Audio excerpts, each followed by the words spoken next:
দুনিয়ার কারো গালির ভয়, হামলার ভয়, মামলার ভয়, জেলের ভয়, জুলুমের ভয়, গুমের ভয়, আয়নাঘরের ভয়, ক্রস ফায়ারের ভয়, ফাঁসির ভয় আমরা আল্লাহর একটা বিধানও ছাড়তে পারবো না। নারায়ে তাকবীর, নারায়ে তাকবীর, সাবিলুনা সাবিলুনা, সাবিলুনা সাবিলুনা। তো বলছিলাম আল্লাহ নবী তিনি কি ক্ষমতার বিরোধী ছিলেন না, বরঞ্চ তিনি ক্ষমতার পক্ষে ছিলেন। কেন? কারণ পাওয়ার যদি না থাকে প্রতিটা ক্ষেত্রে ইসলামকে বিজয়ী করবেন কিভাবে? যত মাহফিল করেন, যত দাওয়াত দেন, যত মাদ্রাসা করেন, যত তাবলীগ করেন, যত খানকা খোলেন, আরে পার্লামেন্টের মধ্যে ইসলামের বাতিকে কিভাবে জ্বালাবেন? কোর্ট কাচারি থেকে ব্রিটিশ আইন, মানব রচিত আইন, বিভিন্ন কুফরি শিরকি আইন দূর করে আল্লাহর জমিন, আল্লাহর বিধান কিভাবে কায়েম করবেন? এই যে গোটা জাতি রন্দে রন্দে সুদ ছড়িয়ে গেছে, আর সুদ মানে আল্লাহর বিরুদ্ধে যুদ্ধ। আল্লাহর বিরুদ্ধে যুদ্ধ মানে অর্থনৈতিকভাবে দুর্ভিক্ষ আসবে, বেবরকতে আসবে। জাতিকে কিভাবে বাঁচাবেন? সুদ মানে বৈষম্য বাড়বে, সুদ মানে জুলুম হবে, সুদ মানে আরে 95% মানুষ গরিব থেকে আরো গরিব হবে, বাকি 5% মানুষ ওরা কোটিপতি থেকে আরো কোটিপতি, আরো কোটিপতি, আরো কোটিপতি হতেই থাকবে। কেউ টাকা রাখার জায়গা খুঁজে পাবে না, আর কেউ নুন আনতে গেলে পান্তা ফুরাবে। তো কিভাবে দূর করবেন? তা আল্লাহ নবীজি তিনি মক্কায় কেন ক্ষমতা নিলেন না? এজন্যই নিলেন না, মক্কায় যদি ক্ষমতা নিতেন, যেহেতু সেখানে তার কথাই চূড়ান্ত হতো না, বরং একসাথে বৈঠকে বসতো। বসার পর নবী বলতেন, আচ্ছা শোনো, চোরের সাজা হলো তাকে হাত কাটা হবে। আবু জাহাল বলতো, কুল ভাতিজা কুল, চোরের সাজা হলো আগে দলের না বিরোধী দলের এটা দেখতে হবে। যদি দলের লোক হয় হাতে একটা চুমু দিতে হবে, এবং সেখানে বলতে হবে কানে কানে, বেটা একাই খাবি, একা একা খেলে হবে না, কিছু দিয়া খা, তুইও খুশি থাক আমাদেরও খুশি রাখ। আর যদি বিরোধী দলের হয়, হাত কবজি থেকে না, প্রয়োজনে একেবারে কনুই থেকে অথবা বাহু থেকে কেটে দেওয়া হবে। আবুল আহাব বলতো, থাক এগুলো বেশি বাড়াবাড়ি হয়, তাহলে 6 মাসের জেল দিয়ে দাও, সব সমাধান হয়ে যাবে। এভাবে এক একজন এক এক মত দিত। সব মত নেওয়ার পরে কখনো নবী পাস, কখনো আবু জাহাল পাস, কখনো আবুল আহাব পাস। তার মানে কখনো ফয়সালা যেত আল্লাহর পক্ষে, কখনো ফয়সালা যেত আল্লাহর বিপক্ষে। নাউযুবিল্লাহি মিন যালিক। অথচ আল্লাহ যে ফয়সালা দিবেন, রাসূল যে বিচার করবেন, সেটাই চূড়ান্ত।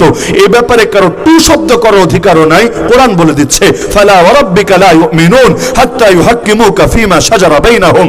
আরে আল্লাহর কসম, ততদিন পর্যন্ত লোকের ঈমানদার হতে পারবে না যতদিন না নিজেদের সব ঝামেলার ব্যাপারে হে নবী তোমাকে চূড়ান্ত বিচারক হিসেবে মেনে না নেবে, এবং তুমি যে বিচারই করো অন্তরে কোনো দ্বিধা রাখবে না, আর তোমার বিচারের সামনে নিজেদেরকে সঁপে না দেবে। তাহলে আল্লাহ নবী মক্কায় কেন ক্ষমতা নিলেন না?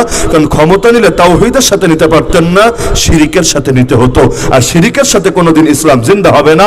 হক জিন্দা হবে হক তরিকায়, হক প্রতিষ্ঠিত হবে হক তরিকায়। তাহলে এবার বোঝেন, আল্লাহ নবী এই যে মক্কায় 13টা বছর দাওয়াত দিলেন, যদিও বেশ কষ্ট হলো, যদিও বেশ রক্ত ঝরলো, যদিও 1000টা লোক কালেমা পড়ে মুসলমান হলো না, কিন্তু আলহামদুলিল্লাহ সুম্মা আলহামদুলিল্লাহ সুম্মা আলহামদুলিল্লাহ, এই 13 বছরের মেহনতের বরকতে বীজ লাগালেন মক্কায়, ফসল উঠলো মদিনায়। 13 বছর মায়ের খেলেন, 13 বছর জুলুম সইলেন, কিন্তু 13 বছর এই সফলতা চলে আসলো, জাগতিক সফলতা। আর মুসলমানদের জন্য ব্যর্থতা বলতে তো কিছু নাই। মুসলমান মায়ের খেলেও সফল, মুসলমান জান দিলেও সফল। শাহাদাত হে মাতলুব মাকসুদ মুমিন, না মালে গনিমত না কিশওয়ার কুশাই। কিন্তু কি এমন হলো, মক্কায় বীজ লাগালেন, মদিনায় ফসল উঠলো। তাহলে মদিনার বুকে ইসলাম কায়েম হলো। এটা যদি বুঝতে পারি, আমরা যে বাংলাদেশে এত এত এত বছর ধরে মেহনত করি, তারপর ইসলাম কায়েম হয় না, কেন হয় না, এটা বুঝতে পারবো ইনশাআল্লাহ। এবং যদি আমরা আল্লাহ রাসূল সাল্লাল্লাহু আলাইহি ওয়াসাল্লামের আদর্শটা নিতে পারি, ইনশাআল্লাহ বাংলার জমিনও ইসলাম বিজয়ী হবেই হবে ইনশাআল্লাহ। তবে আমার মনে হচ্ছে, ওই যে শুরুতে প্রথম সাক্ষাতের কথা বলছিলাম না, যে এলাকাগুলোতে নিয়মিত যাতায়াত হয়, সেখানকার মানুষের চিন্তাধারা, তারা কিভাবে ভাবে, কিভাবে চিন্তা করে, এগুলো মোটামুটি জানাশোনা হয়ে যায়, কথা বলা সহজ। আর যেখানে যাতায়াত হয় না, সেখানে এই যে পরিবেশগুলো দেখেন, যেখানে যাতায়াত হয় না সেখানে আসলে একটা আইডিয়া করাটা কঠিন। বিভিন্ন মেজাজের লোক থাকে, বিভিন্ন সেন্টিমেন্টের লোক থাকে, এমনকি কেউ এমনও থাকতে পারে জীবনে বয়ান শোনেই নাই, নাম শুনেছে একজন হুজুর আসবে তাই এসে বসেছে, জানেই না যে হুজুর কি বাপ মায়ের গল্প করবেন, আসমানের উপরে না মাটির নিচে জানেই না, তাদের কারো কারো কাছে হয়তো বিরক্তি লাগাও স্বাভাবিক। তারা খুশি হতো যদি একটা সুর দিয়ে কেচ্ছা শোনানো হতো, তারা খুশি হতো যদি আখিরাতের দুই একটা গল্প শুনিয়ে দেওয়া হতো, আরো বেশি খুশি হতো যদি 10টা জাল হাদিস আর 20টা ইমোশনের আলাপ শুনিয়ে দেওয়া হতো, আর কোনো কথাই ছিল না। এজন্য আমার কাছে মনে হচ্ছে আসলে যেই বিষয়ে আমি কথা বলতে যাচ্ছিলাম এই বিষয়ে কথা বাড়ানোটা আজকে আর মুনাসিব না। এজন্য আলোচনা আমি আর দীর্ঘ করব না, শুধু একটা বার্তা দিব, শুধু শিরোনাম এটা শোনা গেলাম যে আল্লাহ নবী 13 বছরের দাঁত, মাত্র 13 বছর, স্বাধীন বাংলার বয়সে 53 বছর। 53 বছরে আমাদের ফলাফল এখনো নবীর ফলাফলের ধারে কাছেও না, 1000 ভাগের 1 ভাগও না। অথচ আল্লাহ নবী মাত্র 13 বছর মেহনত করলেন, যার মধ্যে 3 বছর জেল খাটা আছে, যার মধ্যে দীর্ঘ একটা সময় গোপন দাওয়াত আছে।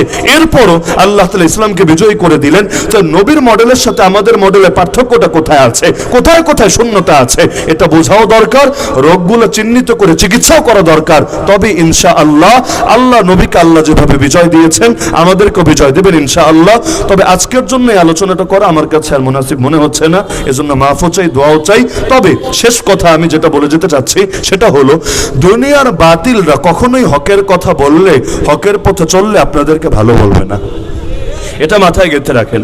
যতদিন আল্লাহর দিন জিন্দা না হবে, যতই সুশীল সাজতে চান, যতই প্রগতিশীল সাজতে চান, যতই ভালো মানুষ এলি সাজতে চান, এই বাতিল কোনোদিন আপনার উপর খুশি হবে না। যদি হতো, আল্লাহ নবীর চাইতে উত্তম আখলাকের অধিকারী কেউ ছিল না। আজও পর্যন্ত আল্লাহ নবীকে গালি দেওয়া হয়, আজও পর্যন্ত আল্লাহ নবীর কার্টুন আঁকা হয়, আজও পর্যন্ত আল্লাহ নবীর সামনে ব্যঙ্গ বিদ্রুপ করা হয়। এই যে ফ্রান্সে নবীর কার্টুন আঁকা হয়েছিল শার্লি আব্দো পত্রিকায়, আজও পর্যন্ত ফ্রান্স সরকার ক্ষমা চেয়েছে, পারলে কোনো প্রমাণের দেখান। এই যে বিজেপি নেতা আল্লাহ নবীর সামনে বেয়াদবি করলো, প্রথমে গালি দিল, পরবর্তীতে এটার বিরুদ্ধে সরকার অ্যাকশন তো নিলই না, যার কারণে পরবর্তীতে ওদের এক পুরোহিত নবীর মূর্তি বানালো, মূর্তি, এবং প্রকাশ্যে লাইভ করে হুমকি দিল, হে মুসলমানরা দেখ তোদের নবীর মূর্তিকে কিভাবে পোড়াই, কিভাবে ভস্ম করি। এই যে বেয়াদবিগুলো হচ্ছে কি কারণে? আল্লাহ নবীর চাইতে উত্তম আখলাক তো আর অর্জন করতে পারবেন না, আল্লাহ নবীর চাইতে ভালো শিক্ষা তো আর জাতিকে দিতে পারবেন না। সুতরাং মাথার মধ্যে এটা গেঁথে নেন, দুনিয়ার লোকে ভালো বললেও কিচ্ছু আসে যায় না, মন্দ বললেও কিচ্ছু আসে যায় না। আমার নবী তায়েফের ময়দানে যখন রক্তাক্ত, তখন আল্লাহকে বলছেন, ফেরেশতা যখন সহ্য করতে পারছে না, এসে অনুমতি চাচ্ছে, ইয়া রাসূলুল্লাহ খালি অনুমতি দেন, দুই পাশের পাহাড় চাপা দিয়ে সবগুলোর ভর্তা করে মেরে ফেলি। নবী বলেছিলেন, আল্লাহুম্মা ইন লাম ইয়াকুন বিকা গাদাবুন আলাইয়া ফালা উবালি গায়রা আন্না আফিয়াতাকা হি আওসাউলি। হে আল্লাহ, আমার উপর যদি আপনার রাগ না থাকে, আমার কোনো কিছুতে কোনো পরোয়া নাই, কে মারলো, কে ধরলো, কে বলি দিল, কে গালি দিল, কে ফুল দিল, কে পাথর ছুড়লো, কোনো কিছুতে কোনো পরোয়া নাই।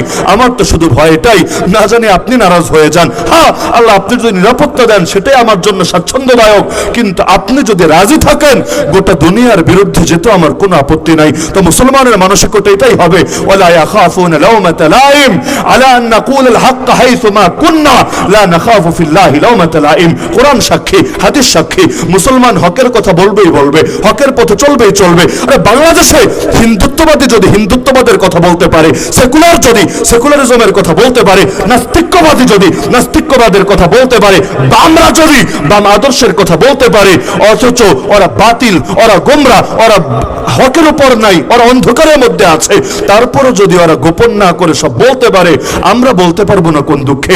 কাদিয়ানি তো ওদের কথা গোপন রাখে না, হিজবুত তাওহীদ তো ওদের কথা গোপন রাখে না, কোরআনিস্ট ফেরকা যারা কোরআন মানে হাদিস মানে না, ওরা তো ওদের কথা গোপন রাখে না। আমরা আল্লাহর বান্দা হয়ে আল্লাহর জমিনে থেকে আল্লাহর হাতে হায়াত, আল্লাহর হাতে মওত, এই কথার বিশ্বাস রাখার পরও আমরা গোপন রাখবো কোন দুঃখে?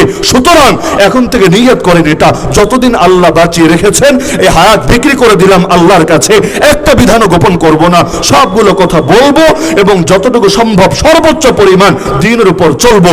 এতে যদি গালি দেয়, আরে দেখ না, এতে যদি ষড়যন্ত্র করে, করুক না। দুনিয়ার কারো গালির ভয়, হামলার ভয়, মামলার ভয়, জেলের ভয়, জুলুমের ভয়, গুমের ভয়, আয়নাঘরের ভয়, ক্রসফায়ারের ভয়, ফাঁসির ভয়, আমরা আল্লাহর একটা বিধানও ছাড়তে পারবো না।